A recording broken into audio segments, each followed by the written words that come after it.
Hi అండి, అందరికీ నమస్తే. బీట్రూట్ అండ్ పచ్చిశనగపప్పు కర్రీ ఎలా చేయాలో చూద్దామండి. దానికి కావాల్సిన పదార్థాలు: ఆనియన్స్, పచ్చిమిర్చి, బీట్రూట్ హాఫ్ బాయిల్ చేసిందండి. స్టవ్ ఆన్ చేసి ప్యాన్ పెట్టుకుని ఆయిల్ వీటెక్కాక ఆనియన్స్ అండ్ పచ్చిమిర్చి వేసుకోవాలండి. బీట్రూట్ అంటే ఇష్టం లేని వాళ్ళు కూడా తినే విధంగా ఉంటుందండి, టేస్ట్ బాగుంటుంది. పచ్చిశనగపప్పు ఒక పావు గంట 2 నిమిషాలు అంతే చాలండి. అది కుక్కర్లో విజిల్స్ వేయించుకోవాలి, 2 విజిల్స్. అలాగే బీట్రూట్ కూడా 2 విజిల్స్ వేయించిన సరిపోద్దండి. ఆనియన్స్, పచ్చిమిర్చి బాగా వేగినాయి కదండి. వేగిన హాఫ్ బాయిల్ చేసిన బీట్రూట్ కూడా యాడ్ చేస్తున్నాను. బాగా మిక్సింగ్ చేసుకోవాలండి. ఇది బ్లడ్ పడుతుంది. పిల్లలు కొంతమంది బీట్రూట్ అంటే ఇష్టం పడరు కదండి. అలాంటప్పుడు ఏం చేయాలంటే ఈ విధంగా చేసేది. ఇది రైస్లోకి కాదు, చపాతీ, పుల్కా వాటిలో కూడా చాలా బాగుంటుంది. ఒకసారి మీరు కూడా ట్రై చేయండి. బీట్రూట్ అంటే ఇష్టం లేదు తిన్న అన్న వాళ్ళు కూడా మీ కర్రీ చేసి పెడితే ఖచ్చితంగా తింటారండి. ఇప్పుడు అల్లం వెల్లుల్లి పేస్ట్ కూడా యాడ్ చేసుకొని మిక్సింగ్ చేసుకుందాం. అల్లం వెల్లుల్లి పేస్ట్ పచ్చివాసన స్మెల్ పోవాలండి. అలాగే దీంట్లోనే పసుపు యాడ్ చేశానండి. చూడండి, ఎల్లో కలర్ పసుపు యాడ్ చేసి మిక్స్ చేస్తున్నాను. పసుపు కూడా వేసాను. నెక్స్ట్ సాల్ట్ కూడా వేస్తున్నానండి.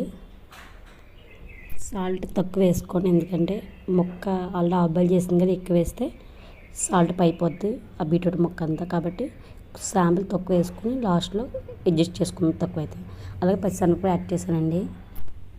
పచ్చిశనగపప్పులో వాటర్ ఉండదు కానీ కొంతకంత ఆ వాటర్ పారిపోయొద్దు. అలాగే హాఫ్ బాయిల్ చేసిన బీట్రూట్లో వాటర్ కూడా వేస్ట్ చేయొద్దండి. కారం కూడా వేస్తున్నానండి. కారం కూడా వేసి మిక్సింగ్ చేద్దాం. ఇప్పుడు మనకి పచ్చిశనగపప్పులో వాటర్, ఈ బీట్రూట్లో వాటర్ రెండు మిక్సింగ్ చేసుకోవచ్చు, లేదా సపరేట్గానే పెట్టుకోవచ్చు.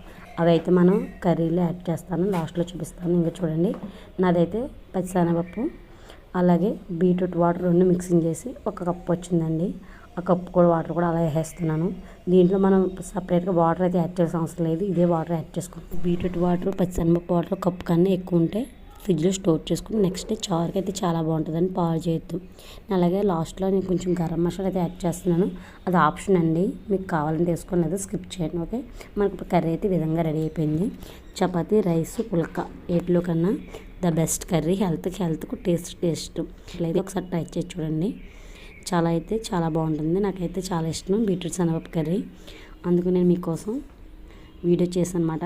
బీట్రూట్ ఫ్రై అంటే కొంచెం తీయగా ఉండదు కాబట్టి ఎవరు ఇష్టపడకపోవచ్చు, కానీ ఇలా శనగపప్పు వేసుకుంటే టేస్ట్ ఉంటుంది. లాస్ట్లో అయితే మోస్ట్ ఇంపార్టెంట్ ఏంటంటే కొత్తిమీర కాదు, కరివేపాకే వేయాలి. కొత్తిమీర వేసుకున్నది ఆప్షను, కానీ బీట్రూట్ పచ్చి శనగపప్పు కొత్తిమీర కంటే కరివేపాకే టేస్ట్గా ఉంటుంది. నా వీడియో కనుక మీకు నచ్చినట్లయితే ప్లీజ్ సబ్స్క్రైబ్ మై ఛానల్. అలాగే ఈ వీడియో మరింత మందికి వెళ్ళాలంటే మీరు లైక్ చేయాలండి. Thank you for watching my video.